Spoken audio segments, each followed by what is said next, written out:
Honestly speaking যে আমাকে এত মানুষ চিনেও না। ওই সময়ে সেই দুজন ভাই এসে আমাকে বলছিলেন যে ভাই আদনান ভাই না আপনি? তা আমি বলছেন জি ভাই, আপনাকে এই জায়গায় এইভাবে দেখবো এটা আমরা কল্পনাও করি নাই।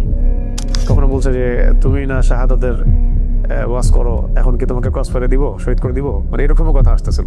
কিন্তু যারা রিমান্ড করে তাদেরকে বড় ভাই বলে সম্বোধন করা হয়, আর যারা সার্ভিস দেন তাদেরকে ছোট ভাই বলা হয়।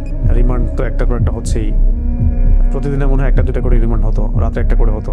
একটা রুটিন প্রোফাইল আছে তাদের, যে আমি কোনো জঙ্গি সংগঠনের সাথে আছি কিনা, আমি কোনো বৈদেশিক কোনো সংগঠনের সাথে জড়িত কিনা, কেন আমি জিহাদের কথা বলছি, কেন আমি ইকামতের দিনের কথা বলছি, কেন আমি মানে খিলাফা শব্দ ইউজ করছি, কেন শরিয়া বিধানের কথা বলছি, এই বিষয়গুলো নিয়ে ঘুরে ফিরে বেসিক্যালি আসলে কথা হচ্ছে। কেন জায়নিস্ট মুভমেন্টের এগেনস্টে কথা বলা হচ্ছে, খাস করে কেন আমি ইসরায়েলের এগেনস্টে কথা বলছি, আর এদিকে ভারতের ইন্ডিয়ার এগেনস্টে কথা বলছি।